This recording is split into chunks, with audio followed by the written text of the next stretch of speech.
All right, we're live, folks. Hello and welcome to Star Wars Legends Podcast, episode 28, where we review Marvel's Star Wars issue 108 and talk about other things. I'm your host, Jeremy, and with me today is my other host, Dylan. How you doing, Dylan? Pretty good.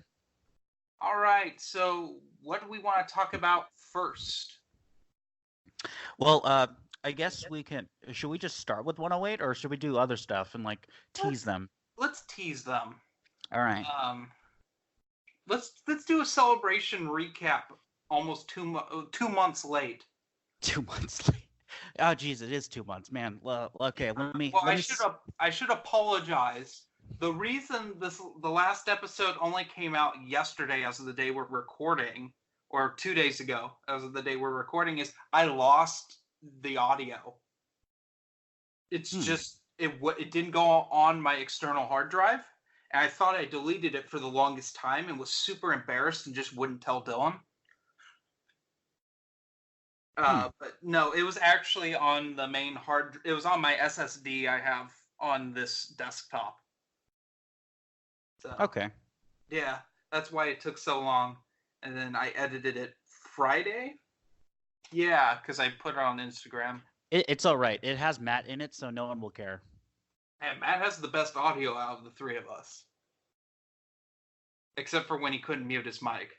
Yeah. Which was a whole thing that I ended up keeping some of it in there because he was so ridiculous and acting elderly. So, yeah. Also, can we get a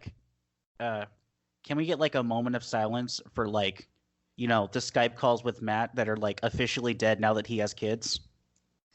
Yeah. I mean, I called him on the cell phone. Oh, that's good. Talked to him for 15 minutes.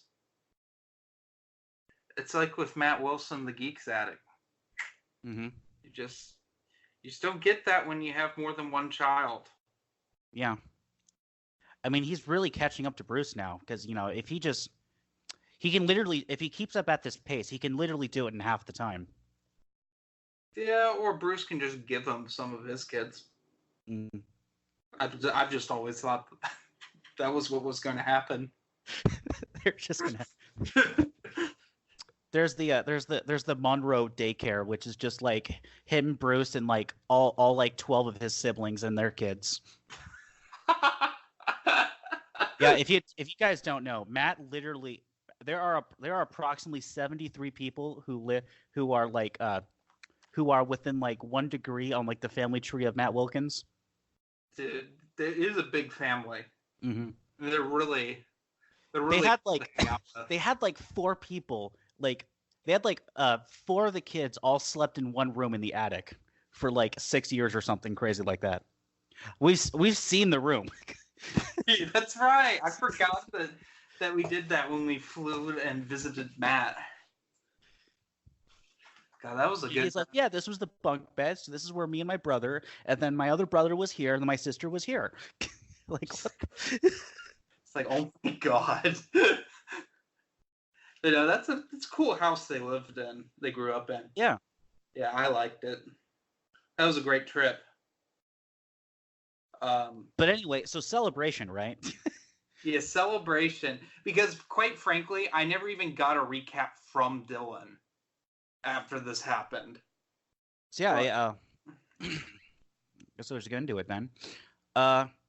So for those of you who are just listening to this podcast now, I work for the Twinston Foundation, and we, for the second time in a row, we didn't technically get invited because we applied to get a fan table, and Lucasfilm said okay for the second time in a row.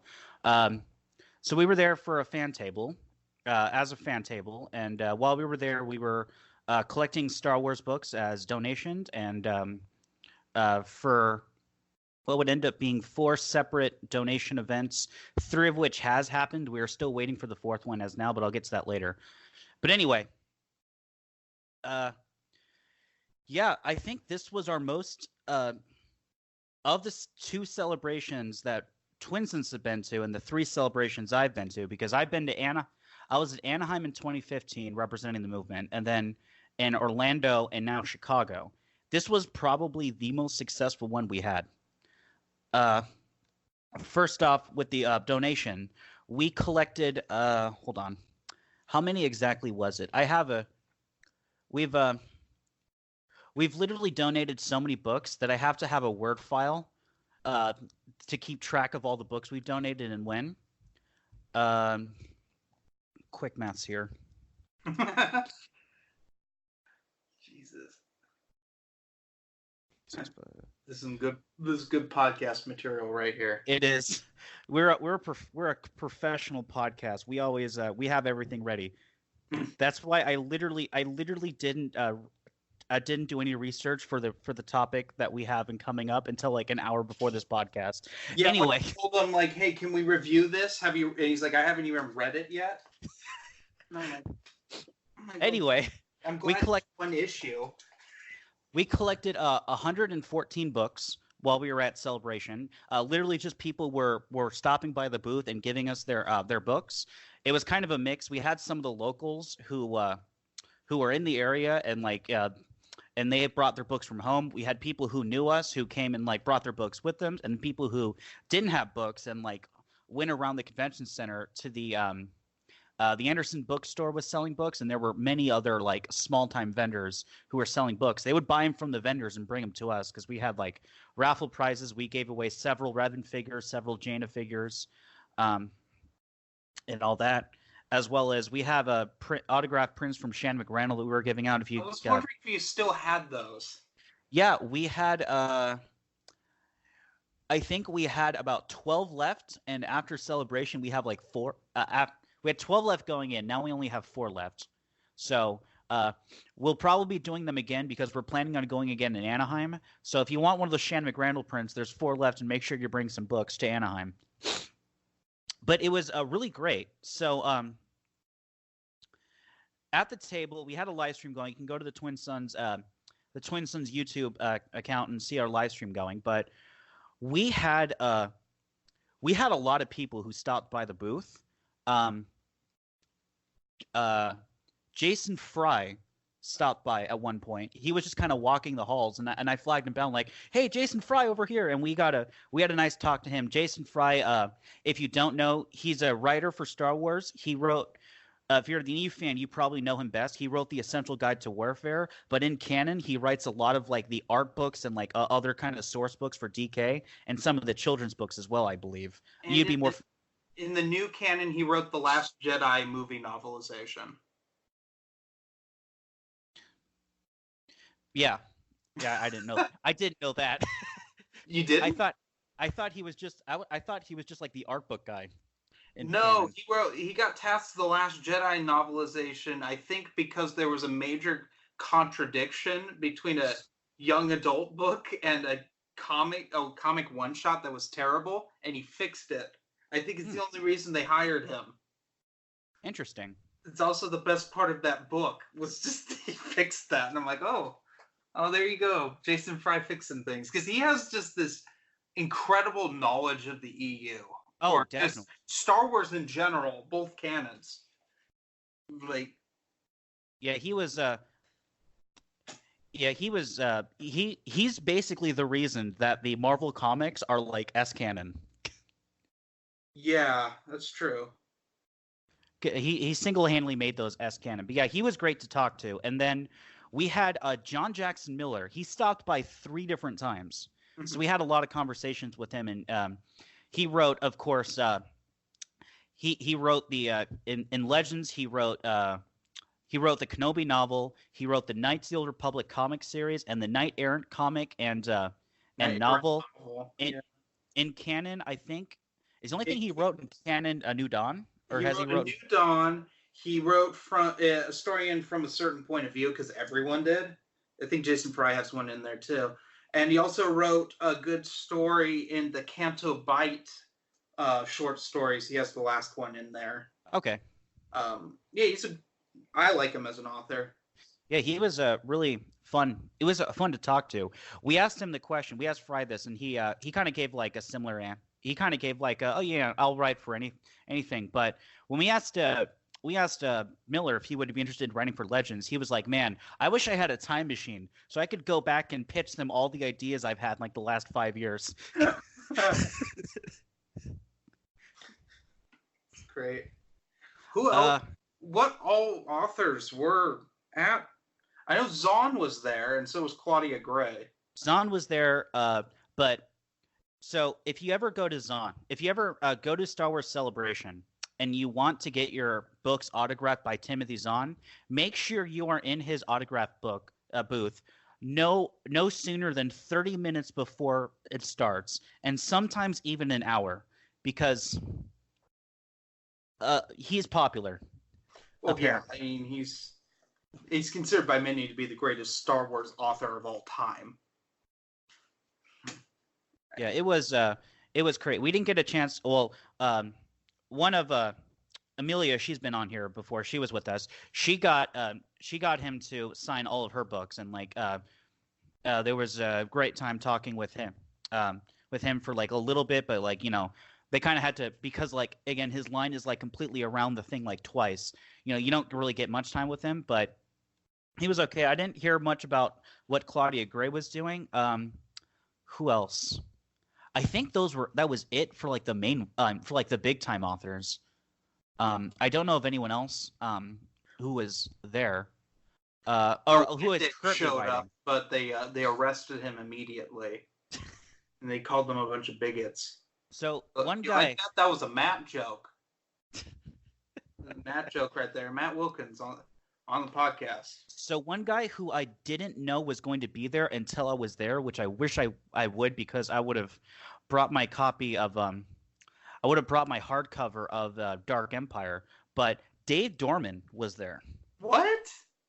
I know, right? Dave Dorman. I thought you were going to say Tom Veitch, and I'm like, you're lying. That dude never set foot in Celebration. Yeah, but Dave Dorman, if you don't know, he was a guy behind like. He was a guy who did like a ton of covers in like the early Dark Horse and Bantam era. I would say like at least half of were his covers.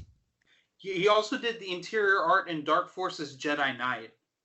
Because I know he was Crimson Empire, he was Tales of the Jedi, he was Dark Empire, obviously, and he did a few Bantam books as well. I can't remember which ones, but yeah, he was he was surprised. He was really great to talk to. He was kind of mad because they had put him in like they would put him like right next to like the main stage. So like anytime they would show some like promotional stuff for like the new movies or like a sneak peek or something, there were just people who would stand like outside of his booth and like just to watch it, and he was getting pissed off because it was like, you know, it was like people like couldn't get to him, like who actually wanted to buy stuff and stuff. Like when I went there, he was literally like yelling at people like, "Hey, I got customers over here." But yeah, I bought a hardcover of the first Crimson Empire book because Crimson Empire issue 1 is, I think, my favorite piece of my favorite cover in all of Star Wars. Not to Dave Filoni, but that is legitimately my favorite cover of all time. It's his profile pic on Google Plus. Yeah, it's so good. It is a good one. My favorite. I like his Dark Forces covers. I like the cover for Jedi Knight. That's my favorite of his art is in Dark Forces Jedi Knight. I'm also a fan of issue 1 of, I think it was Tales of the Jedi, not the Sith War, this miniseries before that, Dark Lords of the Sith. Mm-hmm. Yeah, with Ulick, and he looks kind of evil. Yeah, who else? We had Evan from Holocron Keeper Evan. He's a YouTuber, does some legend stuff. Not that big, but he was fun to talk to. He hang out at Booked a lot. We had I'm blanking on his name, but he is a contractor for Fantasy Flight Games. Does a lot of their X-Wing stuff. He was around the booth a lot, and he was actually a big fan of ours, which surprised us that we had someone that was technically inside Fantasy Flight. We also found that there was another Twin Suns that had been technically around longer than we had, but we were first to Celebration, called Twin Suns Charities.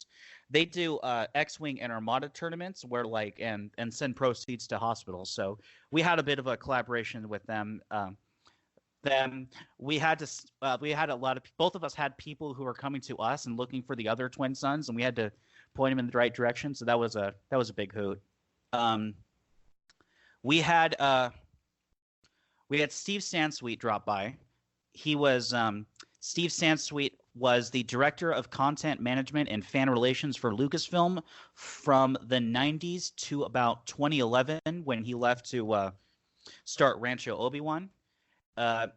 We didn't really get to talk to him much, but he kind of just stopped by. He kind of stopped by and we were more talking to the guy who he was with because he was asking us questions, and Steve was just kind of just kind of there. And I was trying hard not to fanboy this time and scare him off like I did last year.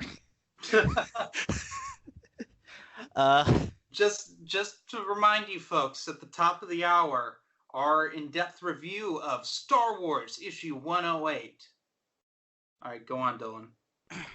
We also had one of the guys from Rebel Force Radio show up, and so we had a bit of an interesting conversation with him, though can't really say a lot of what we talked about, unfortunately, but it was interesting. Yeah, I believe that's... I'm trying to think. It for people you met? Yeah. Any weird interactions with people? I always like to hear the strange. I'm trying to think. No, we didn't have any. It was mainly all positive this time. Oh, that's great. Chris was there. He was there Saturday, so we got him. And Spencer did show up. Hi, Spencer. It was great seeing you again. I'll never forget when we ran into him at Gen Con. Yeah, that was interesting. It's always great. Meaning we did have a lot of people who kind of knew of us, and a few people who we recognize, but it was a lot of people who were like, yeah, I follow you guys, and we're like, oh, cool, I don't know who you are. This was an interesting interaction. So there was someone who had talked to us and so are you guys, and I gave the spiel of who we are. It's oh, Twin Suns, and she pulled out what was it? She pulled out something that was I think it was a pamphlet, and she was like, so my favorite episode of Rebels is the Twin Suns episode. Can you sign this? And I'm just okay. So I signed something for Rebels. So that was interesting. Dylan, this may be one of my favorite stories you've ever told me. You actually signed it? But what would you do? I mean, fair enough. But honestly, someone says, "Hey, can you sign this thing?" You're just okay. Okay.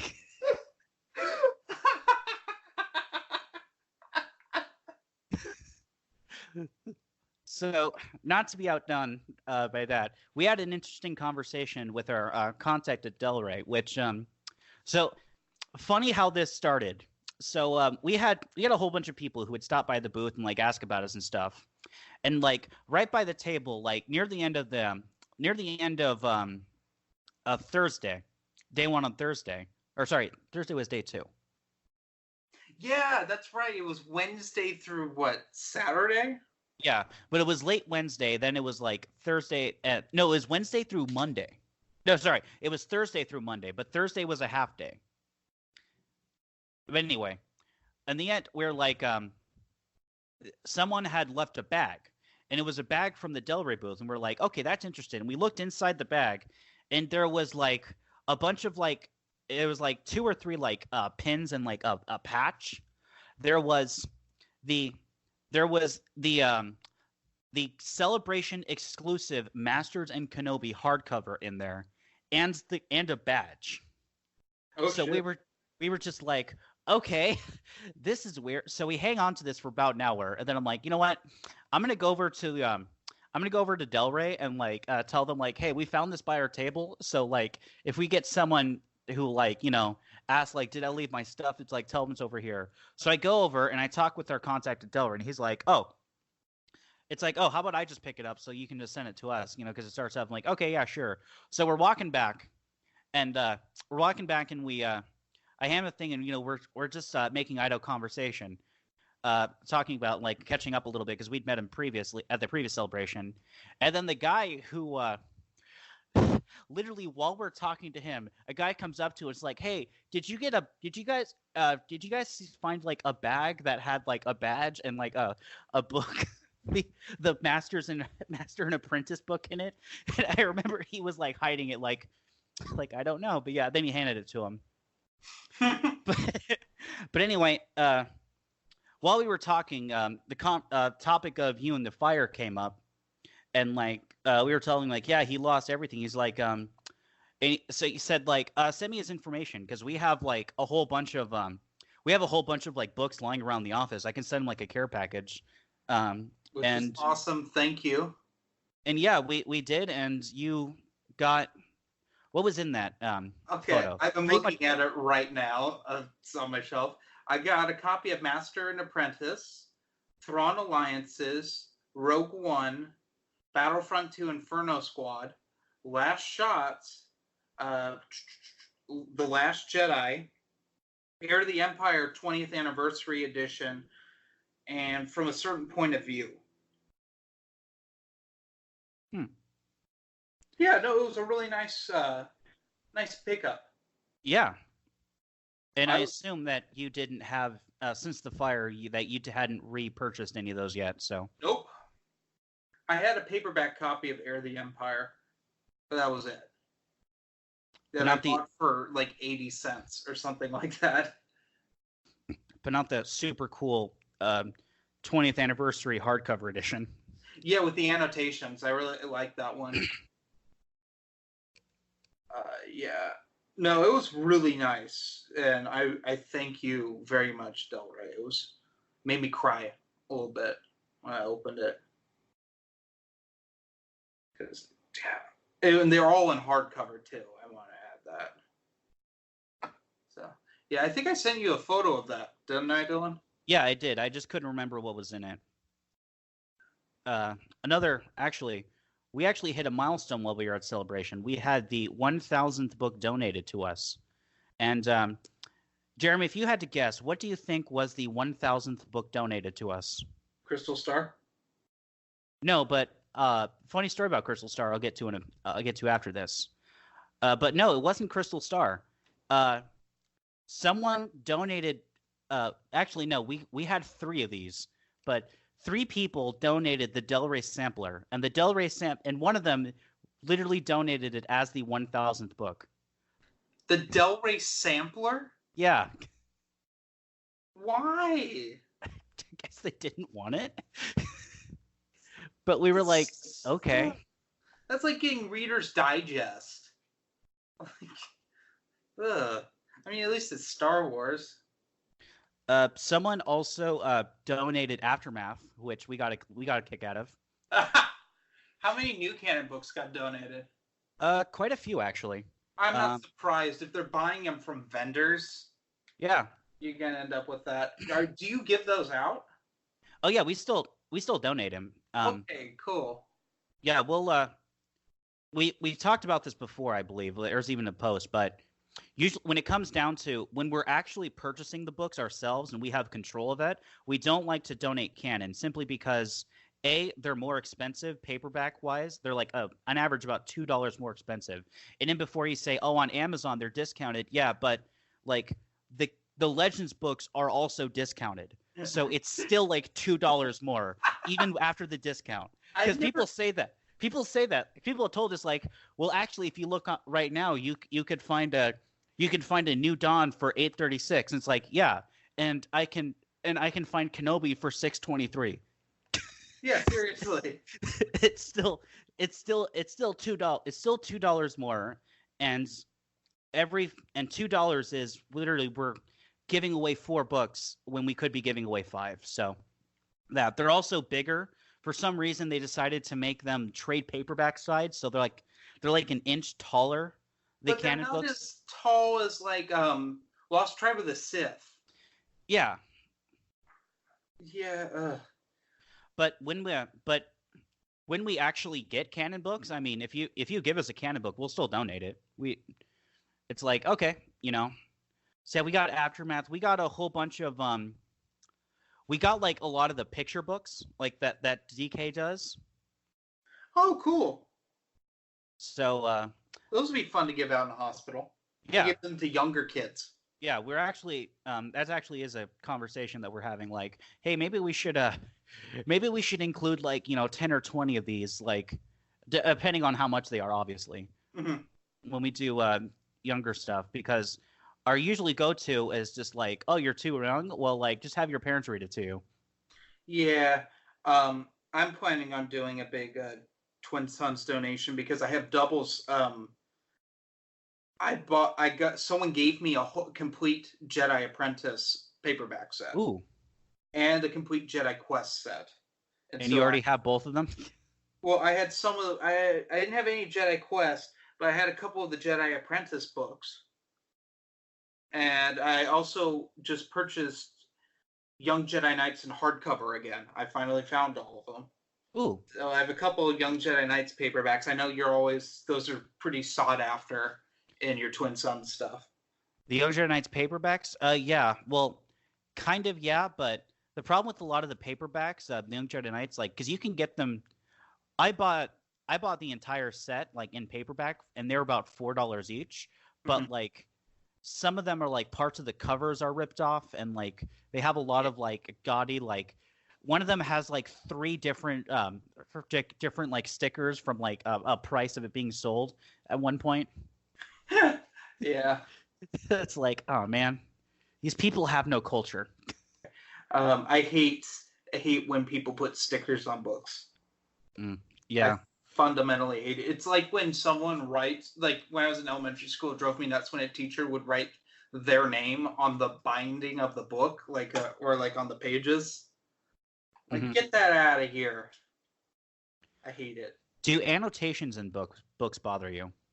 Yes, I detest doing annotations. In fact, I took a lower grade in a class because the teacher insisted on annotating, and I would just write.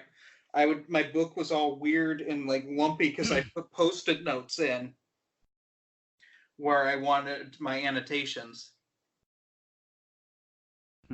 Because I hate annotating in books. I consider it defacing a book. Yeah, I can get that. I don't know. I've just always been that way. It's like an OCD thing for me. I respect that. But yeah, go on. I think that was it for the celebration. Crystal Star. So celebration was literally like a week after Barbara Vonda McIntyre. Sorry, I get them confused because they're like the 2 authors from the Bantam era that get like the most flack. Mm-hmm.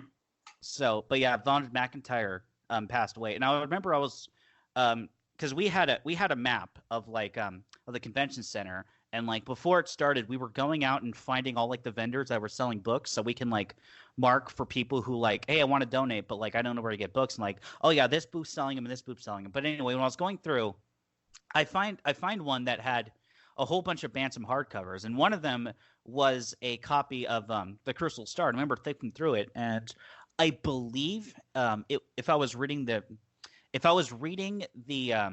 number right, I believe it was a 3rd edition. It's really difficult to tell with publishers a lot of times what edition these are, but like I believe it was a 3rd edition. But I remember thinking like, oh cool, and like, oh that's kind of sad actually, because she just passed away, and everyone hates this book. I got a copy. Like, so, my parents were like, "What Star Wars book do you want?" I'm like, "I want another copy of Crystal Star because she just passed away." So yeah, I have a copy of Crystal Star now in hardcover. I also have both Barbara Hambly books in hardcover too.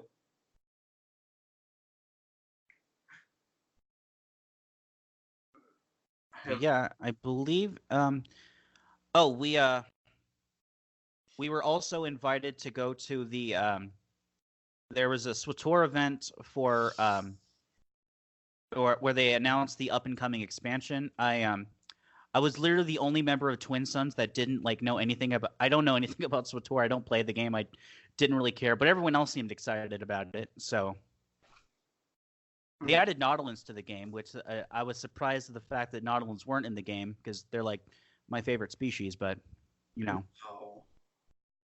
And I won't actually make that joke because it will get explicit tag on this podcast. Mm.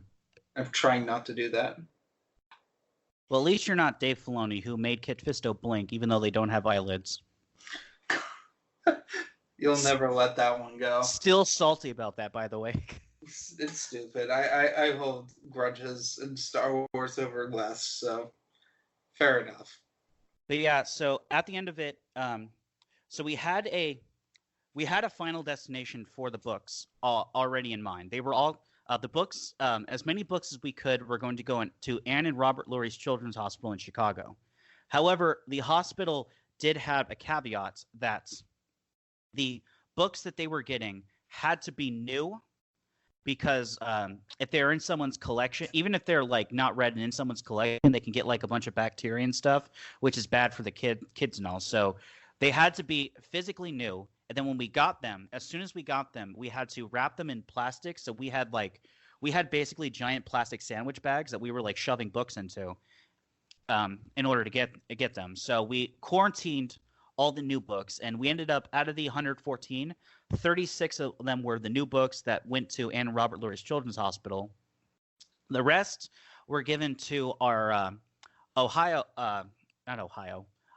guy, who I guess I'll shout out his Facebook and Twitter handle. It's Continuing the Star Wars Legends universe. He was really big in getting us like pictures of the event. You can, if you go to the Twin Sons Facebook page or his or the Continue the Star Wars Legends universe, him and Amelia were great about getting like a lot of images. You can kind of scroll through there. But anyway, so he took the rest to Iowa and has done 2 of 3 now donations. So he took 32 to the Northwest Junior High School in Coralville, Iowa, and the additional 31 to Clear Creek Amana Middle School in Tiffin, Iowa.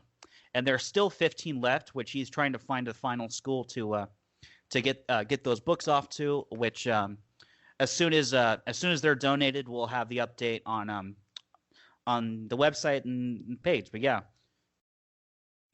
there we go. It's now the moment that you've all been waiting for. Marvel Star Wars issue 108, the continuation of the Legend continuity. This issue was awesome. So I want to get into first my quest to get this issue, because it was an undertaking. So, Dylan, you didn't have too much. You bought like every cover you could, correct? Yes, but I did have So I unfortunately found out that the comic shop that I'd always gone to closed down. Oh. So there were other comic shops in the area. So the second comic shop I went to only had the one main cover. And then I went to 3 other comic shops looking for the remaining covers and didn't find them. Literally the last comic book shop I went to, because like the comic book shops are basically in a circle. So like where like it was technically there were 2 that are like the closest, but they're on like either side of me. Mm-hmm. And there's others like kind of far away in the middle. So I was basically going into a circle. I was circling around to get to the last one. So the other one that was the second close to me had literally all of them. Except for like the rare like because there's 8 variant issues, but 2 are like, one's $20, one's $30, and one hasn't come out yet. It doesn't get released until later in June. and that Yes. one's also like $30. But I got all the $5 ones. My thing, so I took Wednesday off to try to get my comic. Try to get one issue. I wanted just the main cover. Unfortunately, Tuesday I ended up in the hospital, and we won't necessarily get into that because that's not important on this podcast. But like, I can't drive right now. That's like my main thing. So I walked to the comic book shop with my girlfriend, and it was closed on a Wednesday when comics come out.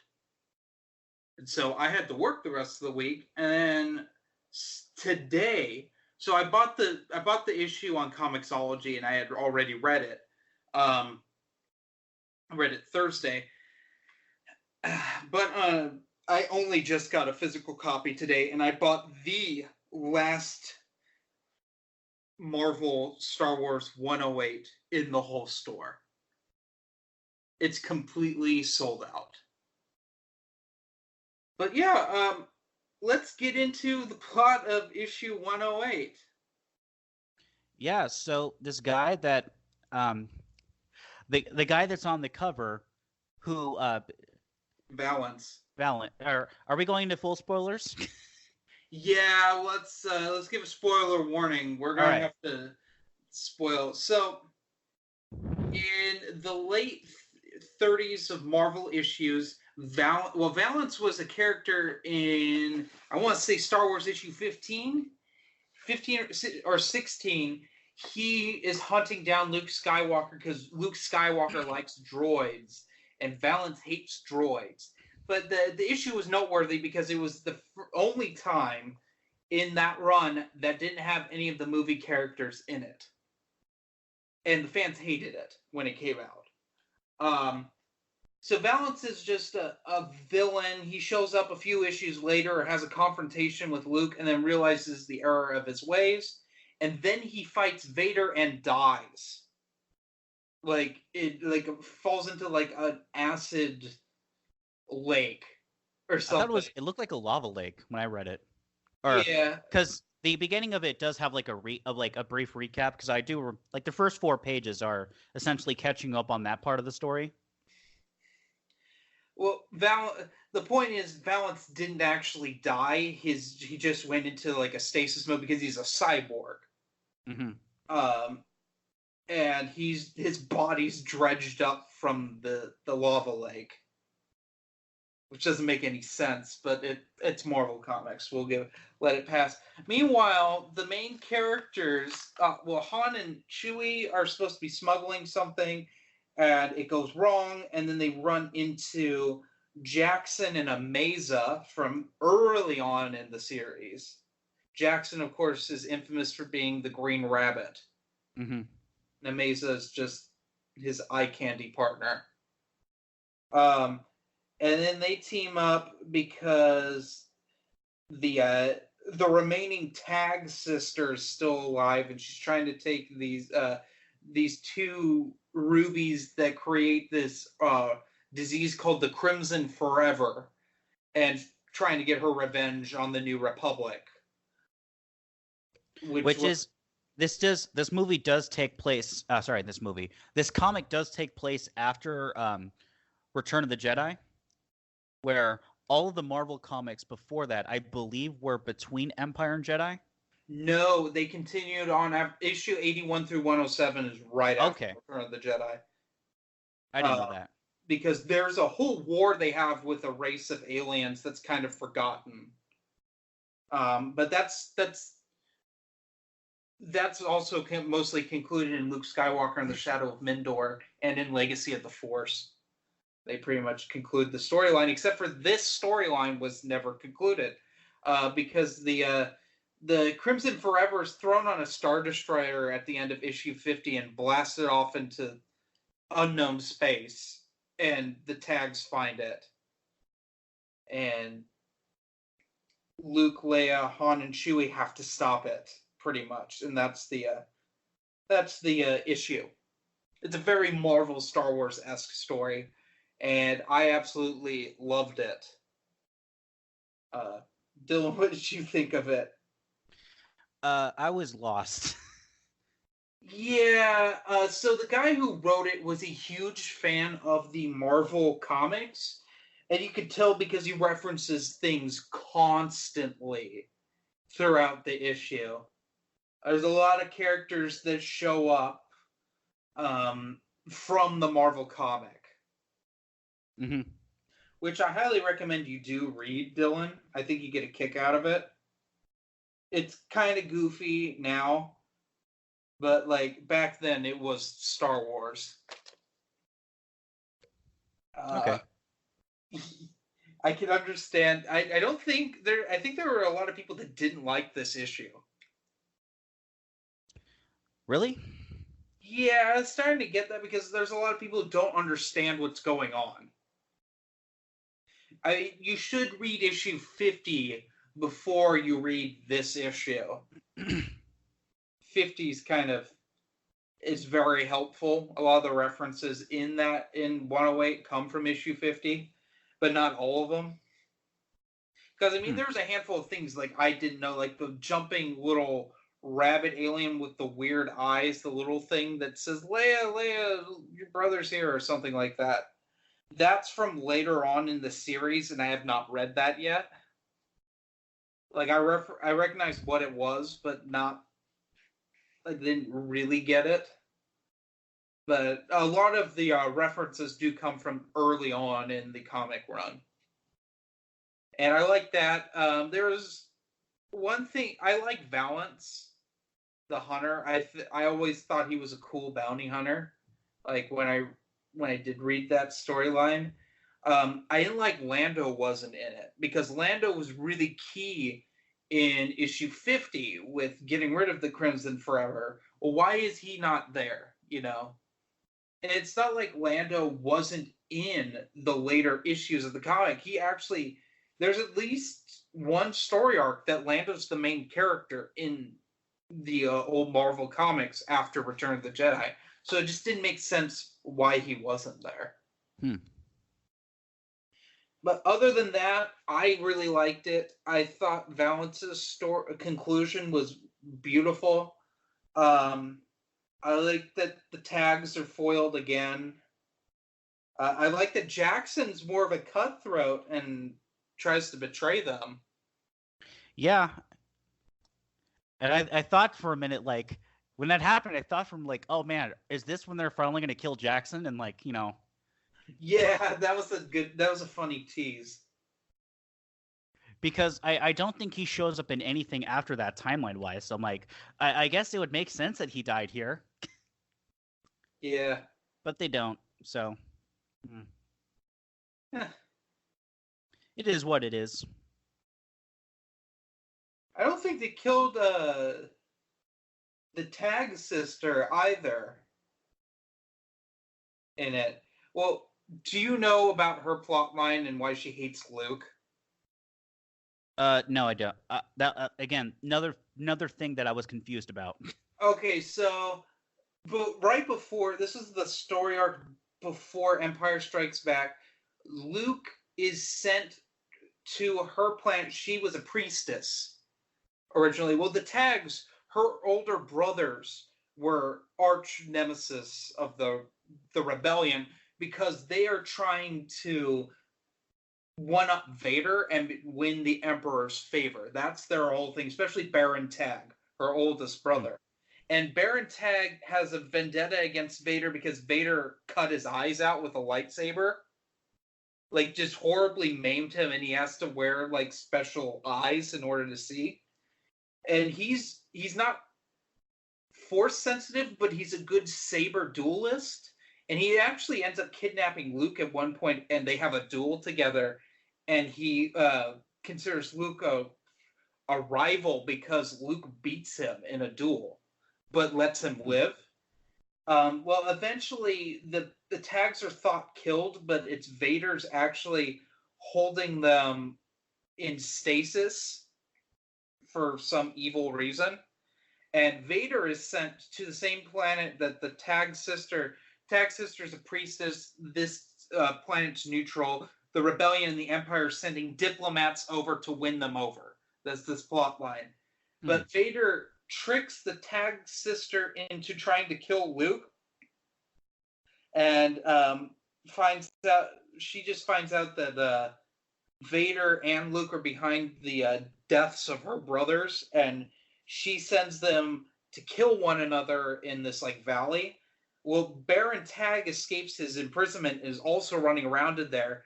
Vader knows this, and Vader uses. You remember in Legacy of the Force Sacrifice when Kaitis turns himself into Ben real quick to fool Mara? Vader does a similar thing to Baron Tag and makes Luke think that he's fighting Vader, and Luke kills Baron Tag. And the Tag sister swears that she will destroy the rebellion and the Empire, and that's why she tries to use the Crimson Forever in issue 50 and nearly kills Luke. Luke gets poisoned by it, but survives.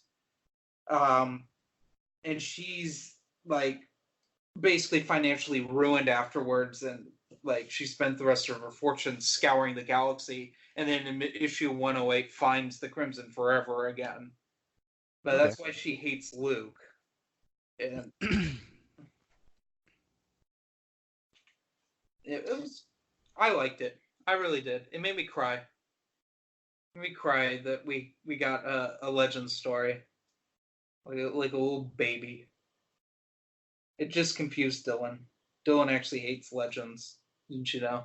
No, it confused me. So I wasn't going to read it because I'm like, well, I haven't read any of the Marvels, so I'm going to be confused. And you're like, no, read it for the podcast. I'm like, oh, okay, I read it. And I'm like, I mean, it was okay. I just wish I knew what the hell was going on for like half these subplots. Yeah, I thought you had read issue 50 because that got re-released. No, I didn't get a chance to pick it up. Again, I couldn't find it. No one had issue 50. No one had issue 107 around me, but everyone had issue 108. Did they re-release issue 107? Yeah, they released 107. Okay, I didn't know that. I've never read issue 107. They really worked hard to make sure that you weren't that you had as much, and it's great. I mean, there are a lot of people who were like, I don't know. There's a lot of people in the general movement that are like, but it's not like really, it's like it's Marvel and it's like S canon and it's like it's this and it. Look, this this is our chance. Okay, this is like our Serenity, basically. It's not exactly what we want, but it's like Serenity. That movie's garbage. Well, I mean from from like the aspect of it's a continuation, but it's not technically the type of continuation we asked for, but it is like it's still like going on. Yeah, exactly. It's fun. It's got this. It was made with love, and that's the thing I wanted to bring up. It was written by a guy who adored this series, and it's just nice to have that. Yeah. Exactly. I give it a 5 out of 5. Pretty perfect. It had the best art I've ever seen in the Marvel Star Wars comics, too. Those, especially those early issues, were infamous for being garbage in the art department. I mean, Luke looked like He-Man for like 20 issues. Yeah. The art, actually, I didn't mind that much. No, it was a throwback, but at the same time, it was kind of modern. I thought it was really good. Yeah, it kind of split the difference, I guess. Yeah, it was a good issue. So, Dylan, what are you reading right now? I am reading what is the third one? True Colors Republic Commando True Colors? Yeah, Oh True Colors. God, what did I have to ask? What did you think of 000? It's like Karen Traviss is infuriating. Oh, I know. It's It's fucking. like she's such a good writer. When you're like with the clones and like you're getting into like their inner monologues and like the operation aspect of it and like the tactics, it's just like beautiful. When it's like even when it's like the character drama like of like the Mandalorian lore and culture, it's legitimately fascinating. Like Mhm. but it's like as soon as it gets to the part of as soon as it gets to like the romance part, it's just like, but why though? It's this. It's anytime Etain is in there, it gets Mm-hmm. bad. She is like I said it in my review. She is the reason that book's bad. She's just a terrible But character. like it's not it's not that the book is bad. It's like it's solid except when it's not. Yeah, it's weird because like the other Jedi that's with them he's a really fun character. Mm-hmm. He's a very Karen Travis Jedi, Yeah. of Well, course, because she hates writing Jedi, which is infuriating in a book called Star Wars.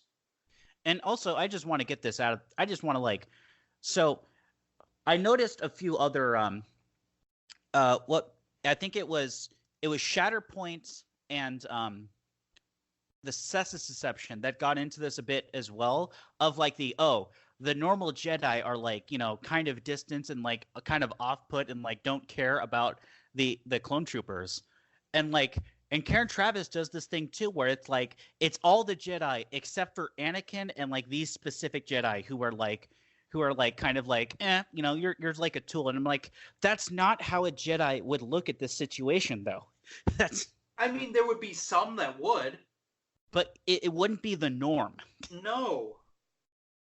That was I've damn it, Karen Travis, you've got me defending Dave Filoni here. The whole thing with Plo Koon of like we're meant to be expendable, not to me. The whole Umbara arc where Prong Krell was the exception to the rule. Yeah. That is more believable. Yeah, well the Jedi value life. Mm-hmm. And So yeah, oh god, I didn't know. I've never read Cestus Deception or Shatterpoint, mm-hmm. mainly because I've heard they're both bad. Cestus Deception is interesting. Shatterpoint is it's all right. They're not great. There's worse, but like there's not much that stands out about them. Uh, but the climax, because I haven't read True Colors because I was so irritated with 000. Um, 000's climax when they go on the Mandalorian hunt for those terrorists Mm-hmm. is freaking incredible. Oh, it is. They all armor up, mm-hmm. and they just you just see basically just Mandalorians doing what they do. It's awesome. Mm-hmm. But then like it's intercut with Scarada being like, "Oh, what am I going to do with this baby that's on the way?" And I'm like, "Oh my god." First of all, why would well, I mean, I kind of get why Scarada would just say F you to Attain for taking advantage of one of his boys. Mm-hmm. But like his whole thing of I have to take the baby out of here and like that I don't understand why that plot line has to even be. Yeah, it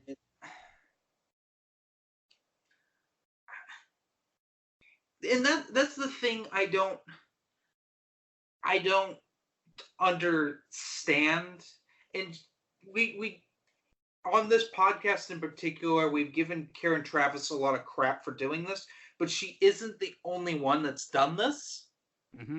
Again, Cessus Deception. It wasn't a Jedi, thank God, but there was a character who knew Jango who fell in love with an ARC trooper because the ARC trooper reminded her of Jango. But was it reciprocated? Yes.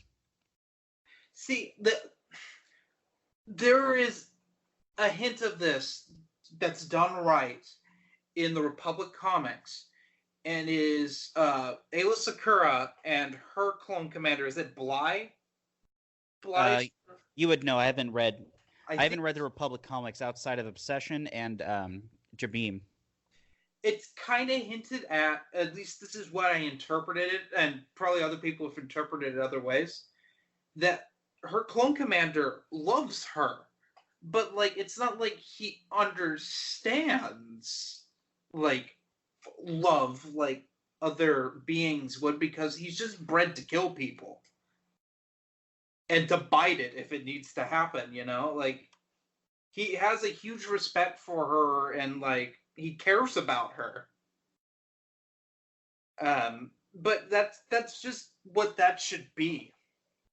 I don't get the clone Jedi thing, for one thing. Like, I get if a clone loves a Jedi, but like a Jedi, Etain would know better than to do that.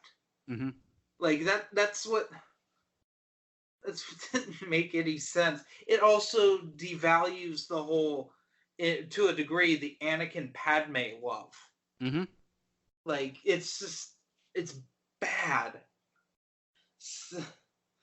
How's True Colors then? Is it as bad as 000 in that regard? Yeah and no. God. Because it's like, again, the whole thing of well, I know how this ends because I've already read A Legacy of the Force. So yeah, that's I forgot. But there's a subplot where they're trying to find one Kamino scientist that was like responsible for like the rapid aging, to see if and to basically reverse it so that the clones could have like a full life. And that's kind of a subplot. That's basically Scorita's goal throughout this book, and the others as well. But like, it seems like in this one is where he's really like going down, like, this is what we're going to do, at least from what I've read so far. And I know how that plays out because you get a payoff for that in Legacy of the Force of what passing. Yeah, but you do get like the payoff of what finally happened to that scientist, and like does it exist or not? Is this the book where we get the weird half-assed what happened to Sev at the end of the Republic Commando video game? Is that in True Colors or is that in Order 66? I'm not that far into True Colors, so it might be Order 66. But you know what I'm talking about in the game, right? Yes. Yeah, the worst cliffhanger to a video game ever. Mm-hmm. Ugh. Well, it wouldn't be that bad if, they actually finished it. They weren't ever going to plan to make Imperial Commando the game. That got pushed back for like a decade, and then they scrapped it before LucasArts went out of business. Yeah. That's like the number one game I'd want. Force Unleashed 3. I wanted a Republic Commando too. God. We're getting into the disappointment of Star Wars. Welcome to the Legends podcast, where we talk crap, where we talk about all the books we don't like and games we don't like or we're disappointed. But yeah, True Colors. How far are you into it? About, I want to say, like 100 pages. Okay. So yeah, have you read True Colors? No, I stopped at 000. Okay. I always meant to go back to it, but now I don't have the Republic Commando hardcovers I used to have. That's just one series I don't even own, so I can't even read it right now even if I wanted to. It's actually the only Clone Wars novels I don't own now. The adult fiction. I bought everything else. I even own MedStar again. And that one's hard to find.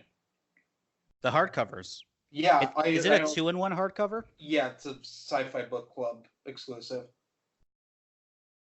But that I own all of the Century hardcovers again, which are Stealth and the was it the Gambit duology, Stealth and Siege. I own those. Yeah. I own No Prisoners and Wild Space.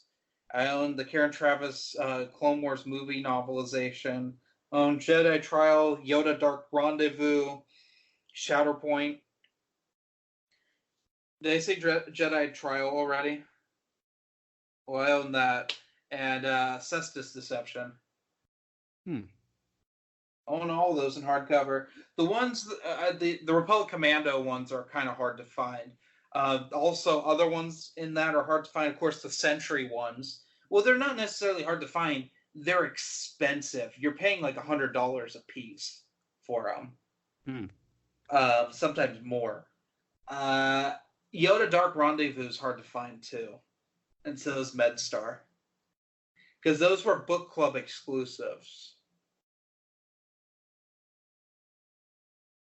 Interesting. Yeah. Why are the Clone Wars novels and the Stealth and Gambit, as well as Wild Space and the other one, No Prisoners, and the Clone, why are all those only in trade paperback size? They never got printed in hardcover through Del Rey in the U.S. Like I said, there's Century prints, which is the UK imprint. I don't understand it either. It's the strangest thing. It's like, why did certain things only come out through Sci-Fi Book Club? Like Michael Reeves' The Last Jedi, that hardcover, because they already had printed Coruscant Nights in a trilogy hardcover. And so they printed Last Jedi in hardcover, but it was only in the book club size. That's like nearly impossible to find. That's like one of the hardest EU books to find in hardcover. It's up there with Lando Calrissian and the Mind Harp of Sharu. Which that makes sense because that was from like the early 80s. Mm-hmm. Last Jedi, it's just they didn't print a whole lot of them. Or Shadow Games, that's another one that's hard to find. Scourge is a little hard to find too. There's a few of them. I've been pretty lucky recently in picking up things. I recently just purchased Mount Lando Calrissian and the Flamewind of Osiris, or Ocean. I think it's Ocean. Mm-hmm. And Shadow Games, both in hardcover. But I mean, like, you also have your, like, there's like post Jedi ones that are hard to find. Like, for a long time, Traitor was hard to find in hardcover. It's because it was a Sci-Fi Book Club exclusive. Well, now all of New Jedi Order is expensive. Also, Dark Nest is hard to find. It finally happened. Dark Nest became collectible. I don't get why. It's not. Dark Nest isn't that great. But there you have it. Well, you know what's not collectible anymore is the AC Crispin Han Solo hardcover, because it got reprinted in those leather-bound Barnes & Noble exclusives. Do you remember that? I do not know. When Solo was coming out, Barnes & Noble got permission, and they... Oh, yeah. That actually happened. They released them. I actually bought one. So I have the AC Crispin Han Solo trilogy, and like it has the Legends banner on it. It's a really cool hardcover. Yeah, I've seen it.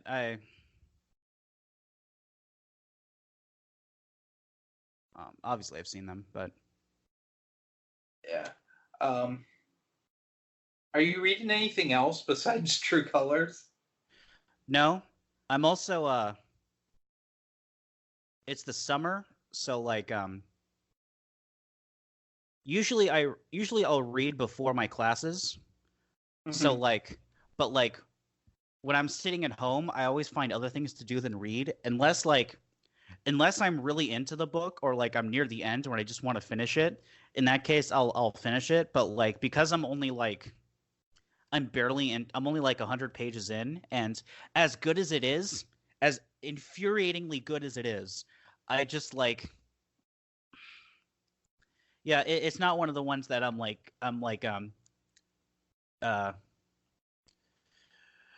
I'm not I'm not in a hurry. Well, I actually am in a hurry to finish it because at Celebration, uh, I kind of got dunked on a lot because I was the only one who hasn't read the only one of the Twin Sons people who hasn't read the Revenge of the Sith novelization.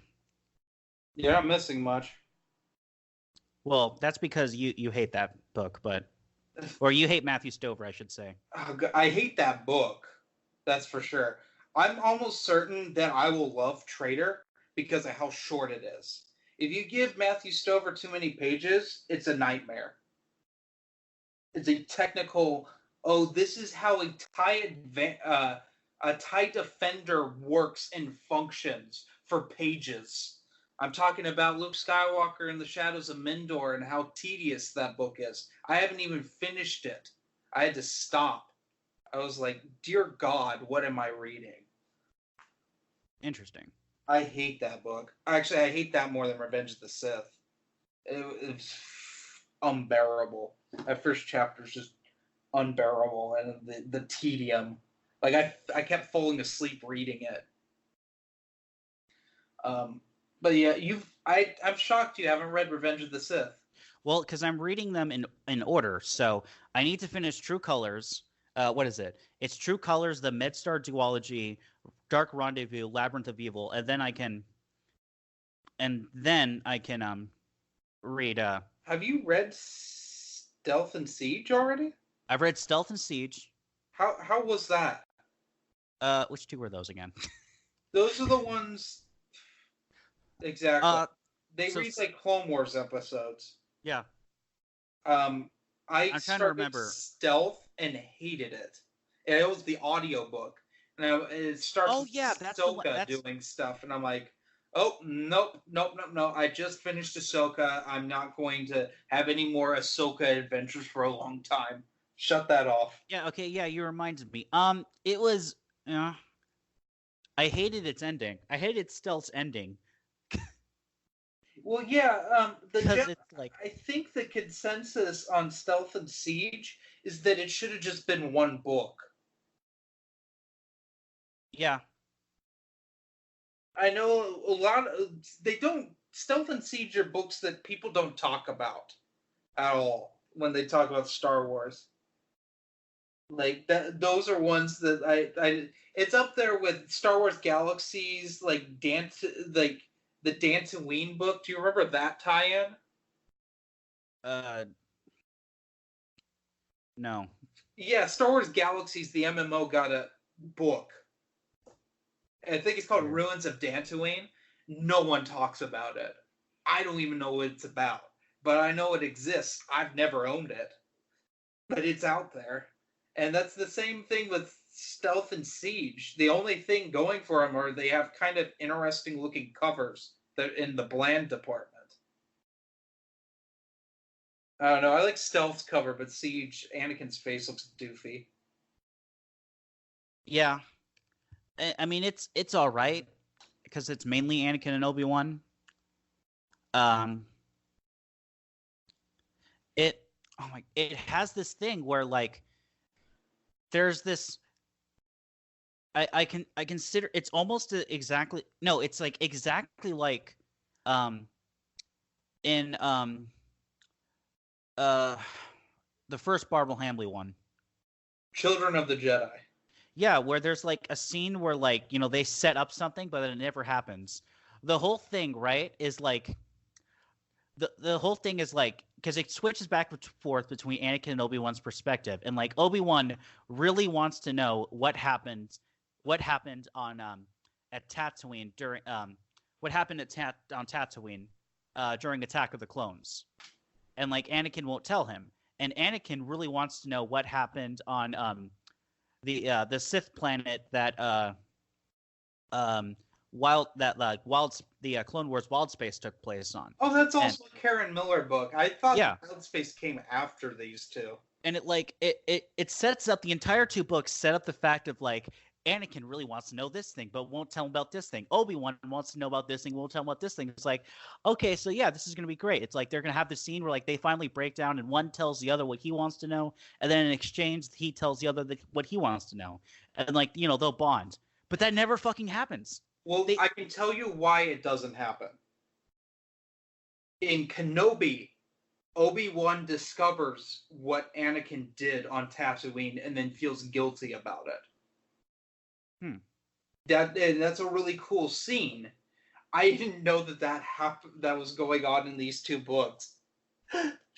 Because I think they probably came after Kenobi, and she probably intended to do that, and then they're like, can't do it. It contradict.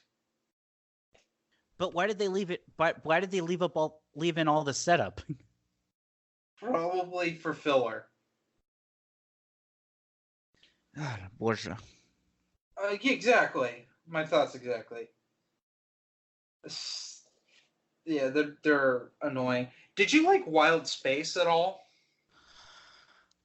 Wild Space. It was okay. I know. Out of all of those Dave Filoni Clone Wars tie-ins, I think No Prisoners is the best. Yeah, I would agree with that. I think it would go No Prisoners, Wild Space, then the Clone Wars novelization, and then the Karen Miller duology. I like the Clone Wars movie novelization. Yeah, it was okay. I thought it was pretty decent. It gave me some vibes of Terry Brooks' Phantom Menace novel, which I also love, but I love Terry Brooks as an author. I think he's fantastic, and I wish he would have written more Star Wars. Yeah. What I've been reading a lot, so we should get it. Oh well, let's get your opinion on Shatterpoint, because that's what you were reading last time we had a podcast. Shatterpoint. It was decent. It was like,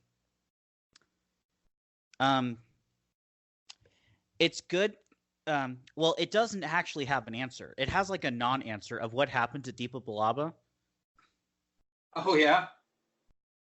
Yeah, I don't want to spoil it, but like, it's kind of like, oh, this is why she's not in Revenge of the Sith. But then it doesn't explain what actually happened to her, like what her inevitable fate was. So it's just like, I guess we assume that she died.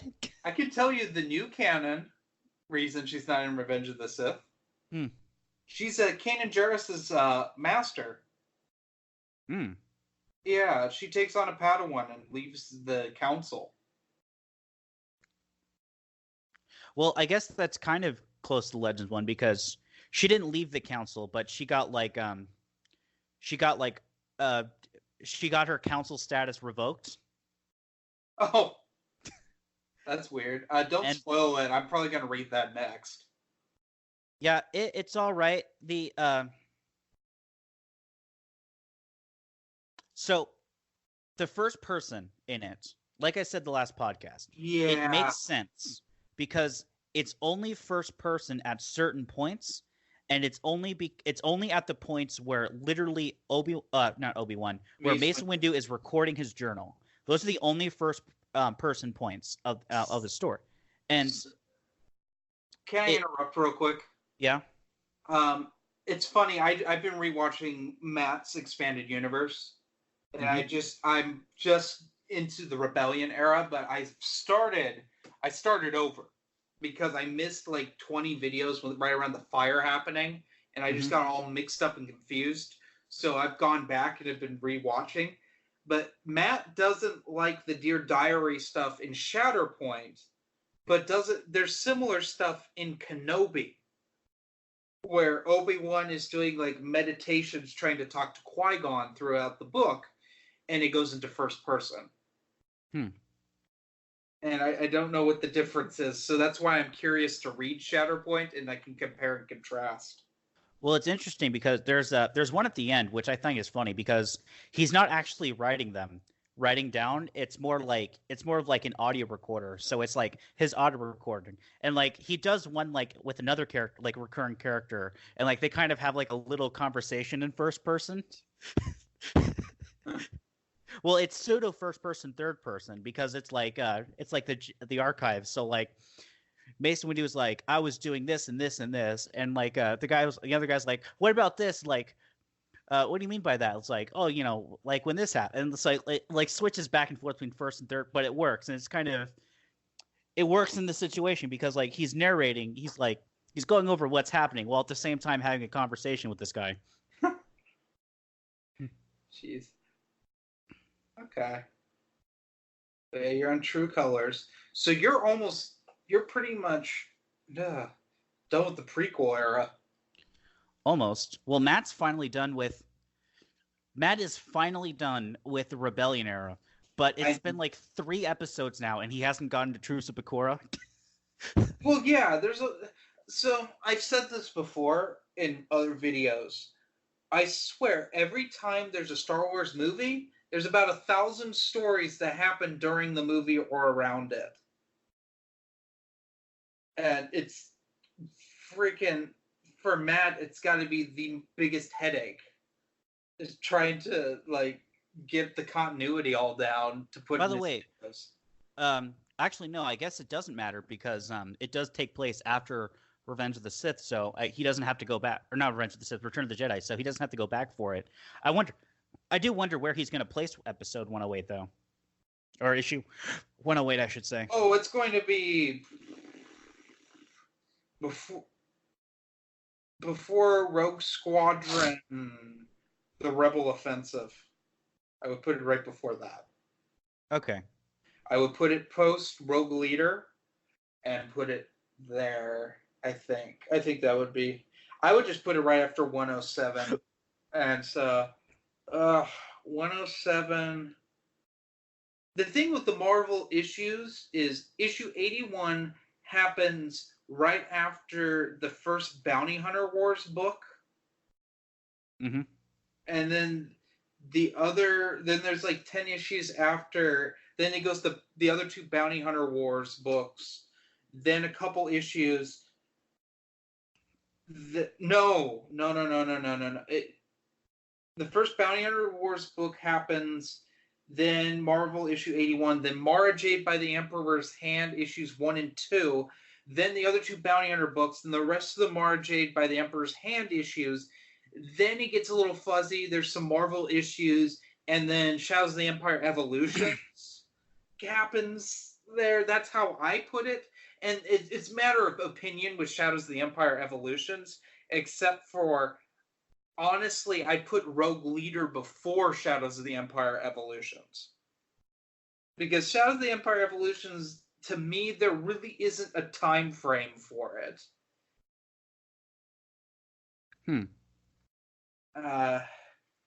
Yeah, also Truce of Bakura, I always put that before the Bounty Hunter Wars, because in my opinion, if you're doing a timeline and a reading order for like any sort of movie, the book that has the main characters in it should always come first, unless it's obvious when it comes to like stuff that happens at the same time. You should always read like what Han, Luke, and Leia are doing first before you get into, oh, here's what Mara's doing, here's what Boba Fett's doing, here's what Wedge and the Rogue Squadron's doing, because it all happens around the same time. Yeah, I would agree with that because well, this is what I did, but I would 100, like, for example, I would 100% recommend that you read Plagueis right after Dynasty of Evil. Right after Dynasty of Evil? Yeah.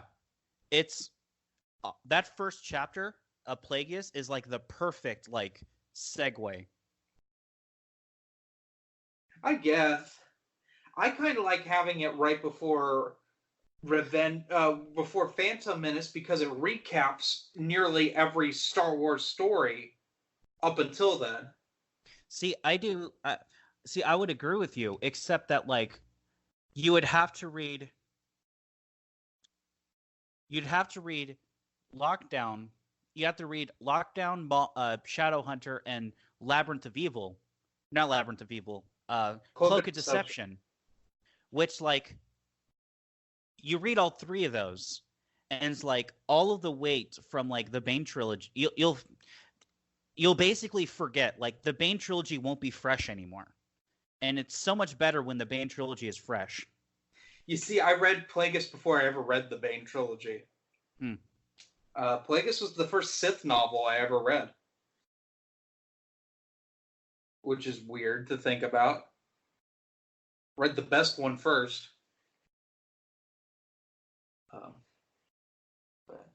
We've been going on a long time about the books. Well, yeah, and I haven't even gotten to the main what I've completely been reading, because I've read a lot since the last podcast. Okay. After I dropped that, I like Dawn of the Jedi Into the Void. That's right. That opinion still stands too, which I wanted to get into. I read Revan, and I didn't like it. Okay. I liked it and didn't like it. I liked Scourge, the Sith, the main Sith in it. If he wasn't in the book, I would have hated it. I would have thrown it out my window. Like, it was... Revan is the most boring, OP, garbage character I've ever read.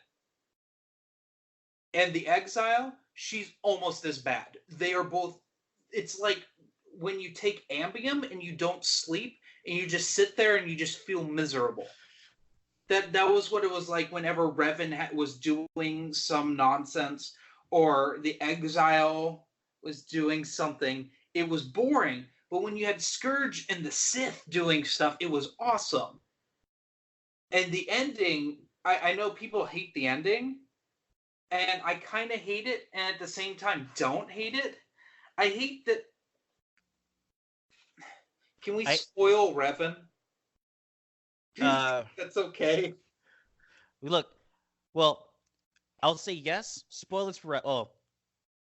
All right. Official spoiler rules. We can spoil it if both of us have read it, but we will give the spoiler warning beforehand. Okay.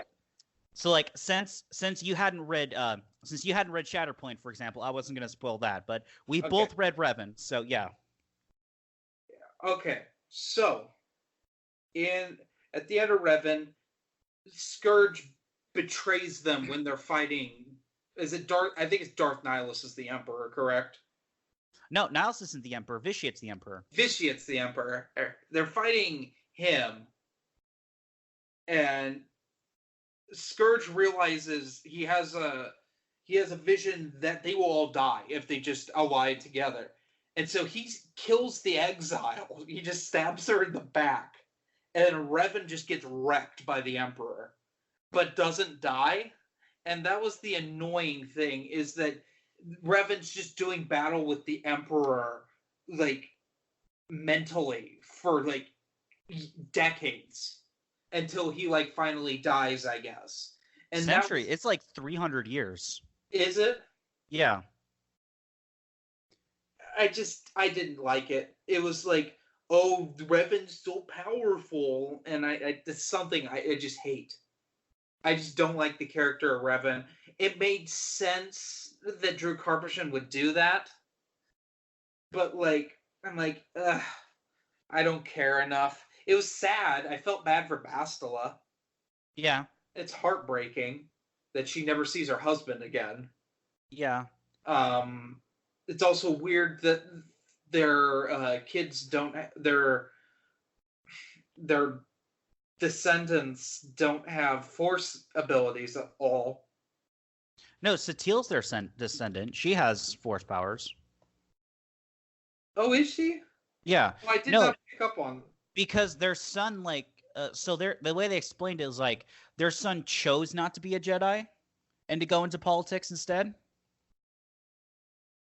But Satil is a Grandmaster. And she's their... I didn't know she was the descendant. Yeah, it's Satil Shan. Oh, that's embarrassing. That makes more sense. But it's just like, I don't know. I didn't like it. I didn't like Revan. So I read Deceived.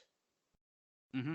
And if you also Tuesday Treadmill Talks, I hated the beginning of that book because it was like, wow, you know what was cool? When Anakin took the clones and went to the Jedi Temple and they killed everyone? Let's do that, but more extreme. We're going to have a bunch of Siths running to the temple. There's going to be a bunch of Jedi, and you're going to have a big laser sword fight. And it's stupid. It's so stupid on so many levels. But then after that, the book actually became a book, and I was like, oh, I'm glad, because they had to put that. Paul S. Kemp had to put that in there because that was the trailer for the expansion to the Old Republic that they were marketing with Deceived. Like, I get that had to be in there, but it was stupid, and you could tell that Paul S. Kemp didn't really want to put that in there. But the rest of it was a beautiful story. I thought it was rather predictable. I would argue that the ending is not predictable. No, but the whole setup was predictable. Yeah. It was very much a story that you've read before. But saying that, have you read all the Old Republic books yet? I was getting to that. I have not read Annihilation yet. Okay, well, of the 4, it's definitely the best.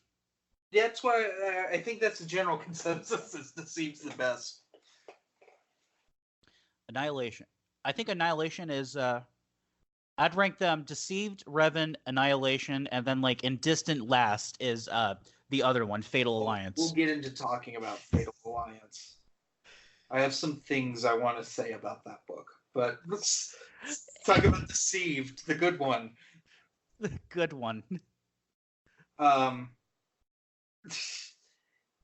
I for one liked the beginning scene, but I thought it was great. I thought it was stupid. I loved the end. The end was beautiful. It was the end. It was not an ending I expected. It's the only thing I didn't expect, but it was. I loved it because in the end, that the whole political thing doesn't even matter. Mm-hmm. And I won't spoil it because, I think it's something that people should read. Mm-hmm. Let's talk about Fatal Alliance. Let's talk about the book that's called Fatal Alliance, even though the Fatal Alliance doesn't happen until the 3rd act. Let me get this out of the way, Dylan. This is the worst Star Wars book I've ever read. Okay, this is the man. Just for context, this man trudged through the Aftermath trilogy. Until Queen Shadow, which I'm reading right now, this literally is one of the worst books in general I've ever read. So first of all, I need to preface this by saying I fundamentally hate The Force Unleashed in every sort of form ever. It is, in many ways, I think Dave Filoni's Clone Wars is better than Force Unleashed. It is stupid. It borderlines onto fan fiction. The games are mind-numbingly easy. It has quick time events, which that alone is the bane of my existence in not actually playing a video game. The comics aren't good, and the novels are basic and bad. And they're also written by Sean Williams. Sean Williams officially is, if I were in charge of Del Rey or any sort of Lucasfilm, I would ban him from writing Star Wars. Really? Fatal Alliance was garbage. Absolute garbage. It had way too many characters, for one thing. All of those characters were not interesting at all. And the Fatal Alliance doesn't happen until the last couple chapters of the book.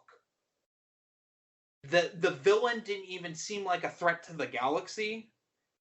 The robots weren't that cool that were the threat.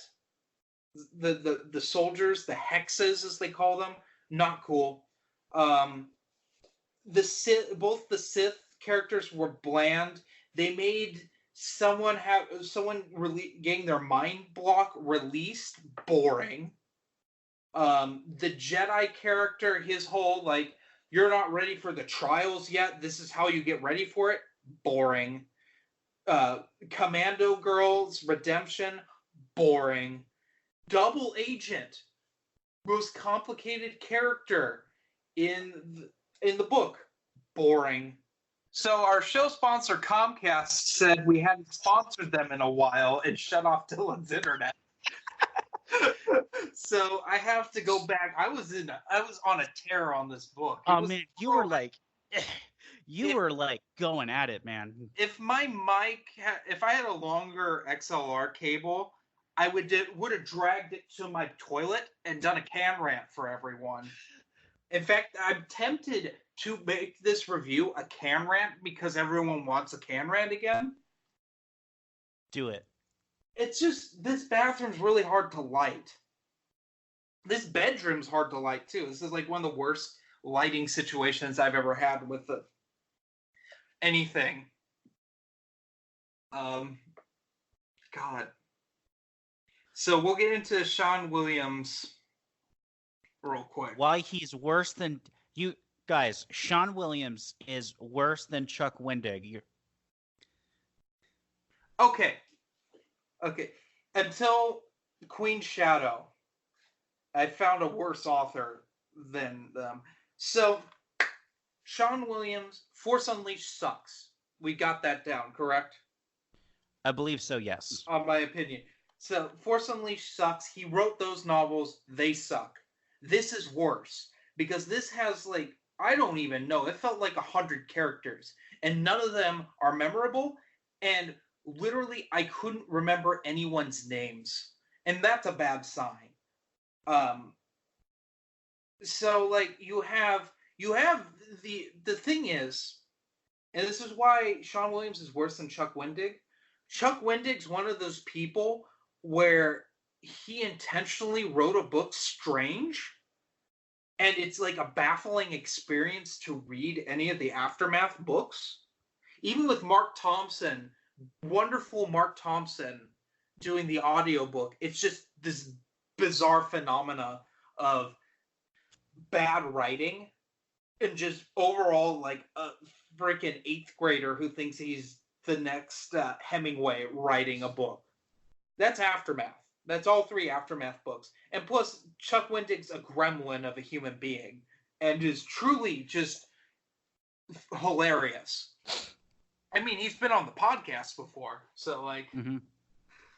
But Chuck Williams is just like, it's Star Wars written like everyone writes Star Wars.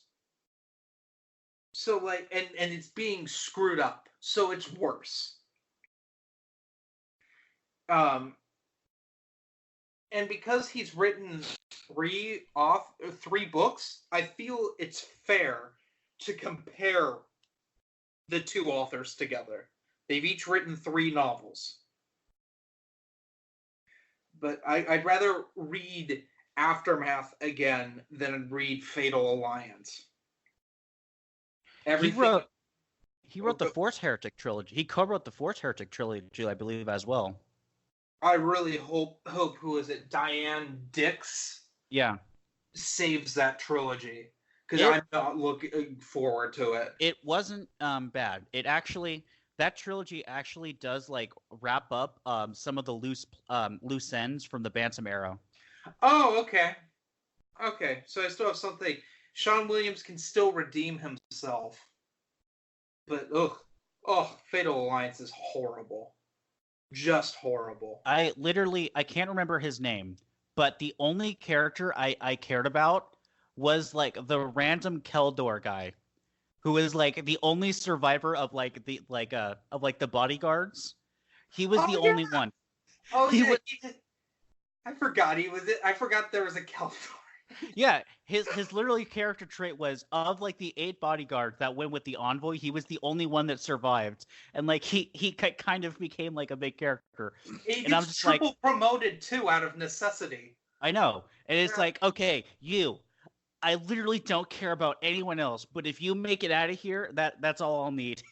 But freaking, there's like this weird like love square going on in it, Oh where yeah, Commando Girl wants Jedi Boy's nuts, but he's not interested in her. He's kind of got like like when an 8-year-old thinks a girl's cute in class for the Sith girl, kind of, but she kind of just wants to like. All right, should I just go into explicit? No, I I won't. I will not. I will refrain from dropping an F bomb in this podcast. I will refrain. But she just wants the bone and take him to the dark side, if you know what I mean. Show that dark side of the moon. And then like the double agent guy, who I guess is supposed to be like our complicated character, but is also boring. He wants to be with the freaking Commando girl. Commando snitch. That's what I'll call her. Commando snitch. Mando snitch. Because she snitches on her commanding officer who's being evil, but it's never explained what he did except for she considered it wrong and no one else did except for upper command. And so she's just hated by everyone. It's like, if this is key to her character, can we get a better explanation? Like, it's just never explained. Sith Girl's master is just a rude jerk and just sucks. Yeah, but that's He's like, he's supposed a to be Sith. he's supposed to be sinister, but he just comes off as just like weak, like the whole time. And you're just waiting for her to. She does. Spoilers. You should not read this book. She does kill him, but it's in a dumb way, and it doesn't even like, because the whole point is Sith Girl was taken from the droid maker who made these hexes is her mom, and Sith Girl doesn't know this until her mind block is taken away at the beginning of the book, which takes away from any sort of tension we had for the book. Like, it's just not there anymore. It's like, well, there goes all tension. So they attempt to make tension, and so they have to go. Everyone goes to the huts at the same time to try to win the nav conf, and then their droid factory blows up, and then like they find out where the hexes are in various ways. It doesn't matter. And the point is, the fatal alliance is made between the Sith and the Jedi because the Mandalorian says they got to be friends. Mm-hmm. The Mandalorian that's like the Sith girl swears vengeance on and doesn't get vengeance on, who is the blandest of all Mandalorians.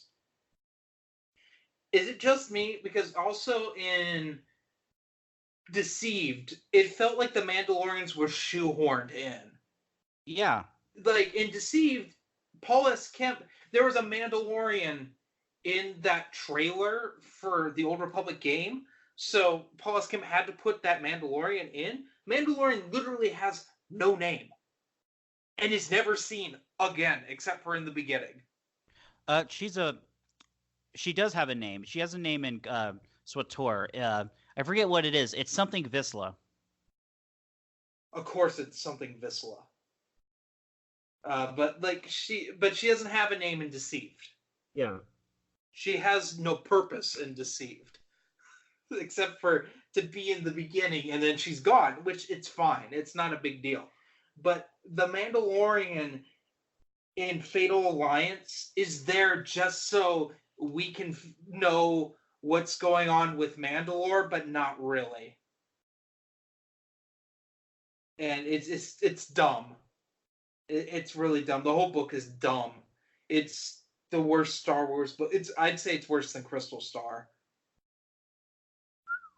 Because Crystal Star has Waru in it, and Waru, as a concept, is strange and wonderful, and just like they would never do that in Star Wars today, go into that weird, that gets a pass over Fatal Alliance.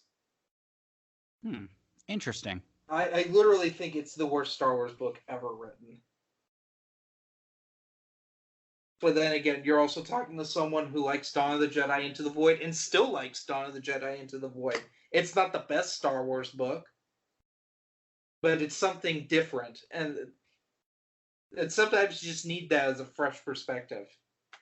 Would I say if you're reading to read the books, the first book you should read is Dawn of the Jedi Into the Void? Absolutely not. Do not read that first. If you're like brand new to Star Wars, that should not be your jumping on point to the EU. Am I right, Dylan? Into the Void? Yes. You should that should not be your first book. You will hate it. Needless to say, I like to think of myself as a seasoned Star Wars reader, and so I thought it was a breath of fresh air. But I'm literally like the only person I know that thinks that way. No, there was one of our volunteers at Twin Sons actually likes that book as well. Oh, dude, I think I have a new best friend. Though we haven't heard from her in like forever. She's secretly just me. But okay, that's good to know. This is good to know there's other people out there. Do I want to get into the new canon I've been reading? Sure. Well, I read Master and Apprentice by Claudia Gray. Okay. And I loved it. It's the best new canon book ever written in the new canon. Really? Oh, dude, it was beautiful. Better than Freed? Better than Twilight Company and Rogue One, yeah, just barely. And it's better than the Lucino books too. Wow. Yeah, I rank Master and Apprentice as number 1. In my top 5 new canon, yeah, Master and Apprentice is number 1. If we're just talking adult novels and not young adult. Well, if we do a top 5 of books in general, I really liked Catalyst, a Rogue One novel, because it's the boring Lucino, like, these are the characters in the background that just make things happen kind of book. I always liked those. So I like Catalyst would be number 2, Thrawn would be number 3, Twilight Company would be number 4, and then Tarkin by Lucino would be 5. My top 5. I think those are the best written of the new canon. If we threw young adult books in there, young adult, Claudia Gray's Lost Stars is incredible. Would you put that ahead of Master and Apprentice? No. Master and Apprentice is the best. Okay. Because, like, the thing with Lost Stars is it's very young adult in certain aspects. It's a love story. They're star-crossed lovers. It's Romeo and Juliet. Mm-hmm. Kind of, they go through the ranks of the academy, but one of them joins the rebellion, and the other one, she, by principle, can't leave the Empire, and so they end up fighting on opposite sides, but they still love each other. And it's cool. It's well written for what it is. Like, it's incredibly written for a young adult. And for a long time, it was like the best new canon book in general. But I think since then, we've had better stuff written, like Master and Apprentice. Because for a while there, Claudia Gray, like, she wrote, I thought she had written her best book first, which was a shame. Because she wrote New Republic Bloodlines, which is about Leia's fall from the Senate and why she reforms the Resistance for Force Awakens. Mm-hmm. I thought that was boring and bad. It was okay, but like compared to Lost Stars, it was just terrible. And then she wrote Leia, Princess of Alderaan, which is a prequel, young adult prequel to an adult novel, which is weird to think about. But it explains how she joined the rebellion and how she found out what her mother and father were involved in. and her early dealings with Tarkin are brought up. Her meeting Admiral Holdo, who's the purple-haired lady, Laura Dern's character in The Yeah. Last Jedi. That was kind of the point of that book. Jeremy, I don't think there's a single person on this planet at this point who is even remotely aware of the Star Wars universe that doesn't know who Admiral Holdo is. Even like I would venture that even the most staunch like EU like boycott at all Disney knows who Holdo is at this point. Fair enough. My mom couldn't remember who Admiral Holdo was. Like, it's Laura Dern with purple hair. She's like, oh, okay. Yeah, in the cocktail dress. Yeah. Her weird fashion sense. But yeah, no, Claudia Gray's excellent. Master and Apprentice was incredible. It mainly, you get to see, my favorite parts were when there would be flashbacks to Qui-Gon and Dooku together. Mm-hmm. Because the plot of Master and Apprentice, for those of you who don't know, Qui-Gon is asked to be on the Jedi Council at the beginning of the book. And Obi-Wan finds out from the Chancellor at the time that happened instead of Qui-Gon telling him. And Obi-Wan's still a kid, and like he feels betrayed, so there's a rift between Obi-Wan and Qui-Gon from the get-go. They're sent to a planet to protect the princess of this planet, who's been taken care of by a Jedi named Rael Averross, who was Dooku's first apprentice. But he had a falling out with the Jedi, and he's still part of the Order, but he's kind of a rogue, and he's just lived as the advisor / he's the ruler of this planet, which is weird to think about. The Jedi would be ruling a planet, and the Council would allow it. That's like the one negative I have for this book, is that just doesn't make any sense. But not all is what's actually seen, and it's about Obi-Wan and Qui-Gon having their bond return of master and apprentice, and how they deal with Rael Averross and what's going on with the terrorists that are trying to kill the princess. It's really well written. You get young Qui-Gon and Dooku interacting. You see a little bit of Dooku falling to the dark side in it. You actually get to. Oh, I won't get into that. That's major spoilers, and the book's too new for me to do that. So after that, I listened to Dooku Jedi Lost, the audio drama that Lucasfilm surprised us with last month. And it was okay. Mainly, my thing with Dooku is if I was to ever write an EU book, it would be about Count Dooku. Like, Dooku is a character I found very fascinating, and not really touched upon in the Star Wars universe. I mean, they talk about him in Yoda Dark Rendezvous, and there's like a few mentions here or there, but you don't see Dooku as a Jedi. And this is what this book was about. This audio drama, there is no book. It's basically Ventress is finding out Dooku's past as a Jedi, and it goes from Dooku as a youngling into Dooku leaving the Jedi Order and becoming the Count of Sereno. Okay. It's basically like an abridged audiobook about Dooku's life. And I didn't care for that. Some of the acting was fantastic. Some of it was terrible. The thing is, a lot of the voice actors they brought in just hammed it up, and it just took away from the whole.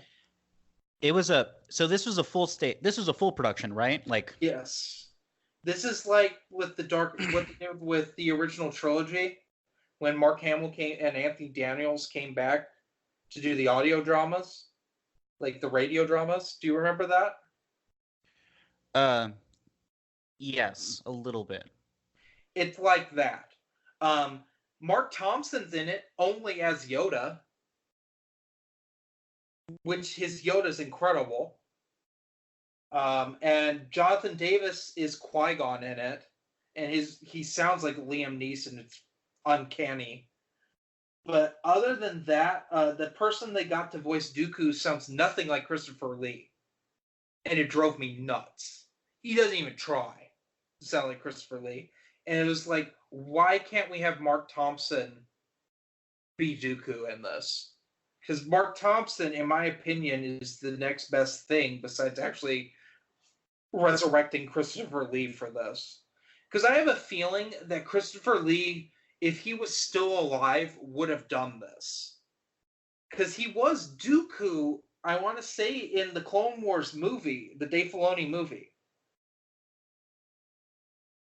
I could be wrong. Am I wrong, Dylan? Who is? I don't believe so. I know because I know Anthony Daniels is C-3PO in the Clone Wars movie, and Samuel L. Jackson does the voice of Mace Windu in it too. But I wanted to say Christopher Lee showed up in it. I don't know. I could be wrong. Yeah, I don't remember that. If I'm wrong, go in the comments section and say I'm wrong. Call me some names while you're at it. Mm-hmm. But Dooku Jedi Lost, okay. And then we get to what I'm reading currently, and I'm reading 2 books. I'll get into the bad one right now. Geeks Addict sent me a copy of this book, and it is Queen Shadow by E.K. Johnston. And it, up until I read this book, I considered Fatal Alliance the worst thing I'd ever read. And then I've been reading Queen Shadow, and it is the worst Star Wars book I've ever read. E.K. Johnston is a worse Chuck Wendig. She is the ability to suck the fun out of Star Wars. She did an Ahsoka young adult novel, Dylan, that reads like the worst episodes of the Clone Wars all put together. In this, Queen Shadow is to bridge Queen Amidala to Senator Amidala. That's its purpose. But the freaking problem with this book is there's 15 characters whose names all rhyme.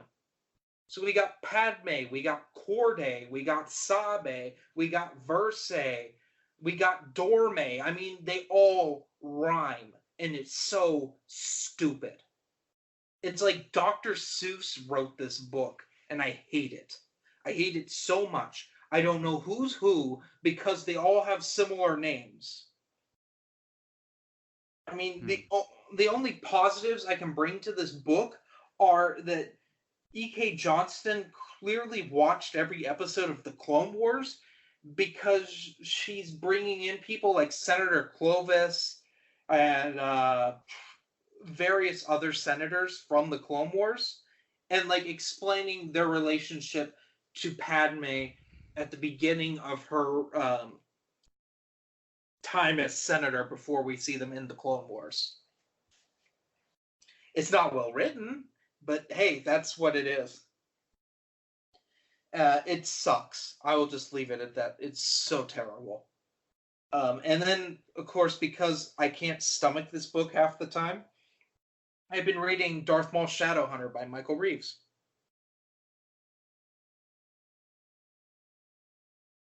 Is Dylan even there? Yeah, I'm here. I really like Shadowhunter. No one really talks about Darth Maul Shadowhunter anymore. Is it because Lockdown's better? No. I wouldn't say Lockdown's better. I think Shatterpoint's... Yeah, I would say Shatterpoint's better. Not Shatterpoint. Shadowhunter. I really like that Darth Maul isn't the only character in it. I'm about a third of the way through it. Which one? Lockdown or Shadowhunter? Shadowhunter. Okay, yeah. It's not as gruesome as Lockdown, because Joel Schreiber goes places that most Star Wars authors won't with Star Wars. He goes into the foul. Remember when didn't he write the junior novelization for The Last Jedi? He may have. I think we talked about it on the podcast. Watching that one, like a father gets like ripped apart or something, or like Luke gets stabbed at the end of Last Jedi, and like it's just blood all over the place, but it's not real. It's like projected blood. Mm-hmm. It'd be great. Be He disgusting. he would talk about like how the sternum like cracked in like such a way that like Kylo Ren's holding Luke still beating hard in his hands.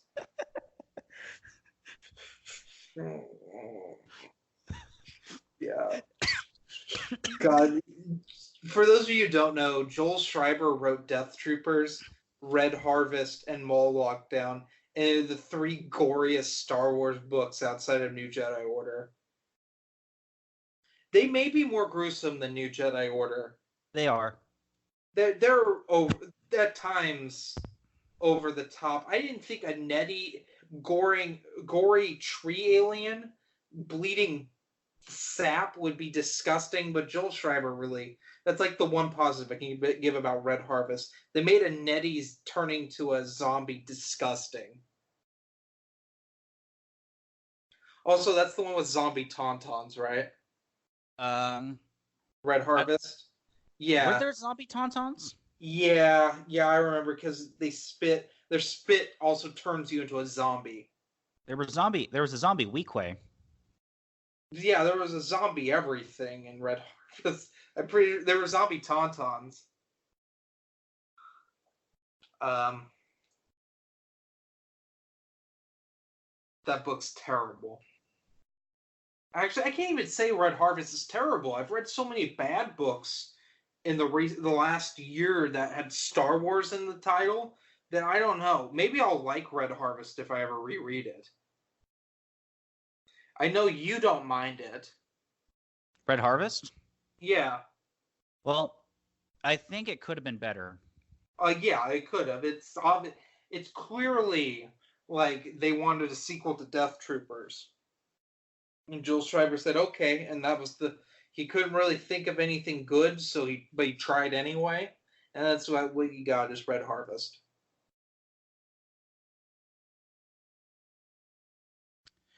Wow, we've been going for 2 hours. Yeah, I know. This is what happens when we don't even really talk for 3 months. God, we'll have nothing to talk about because I wanted to do 2 episodes today. I'm pretty much done with talking about books. Do we have any questions? I don't believe so. I don't know. I asked on my Instagram story for people to comment so we'd have something to talk about on the podcast. And I don't think anyone gave us questions. Yeah, and I highly doubt that any on the last episode since they just went up yesterday. Yeah. Well, then, let's see. We're going to go take a look. If not, I'll just edit this ending out. I'll edit anyway. Oh, God.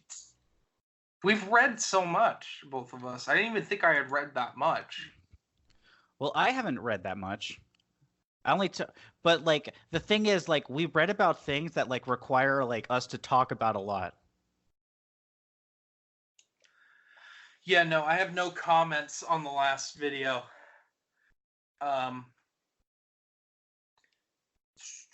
What about the previous one? Do we have any comments?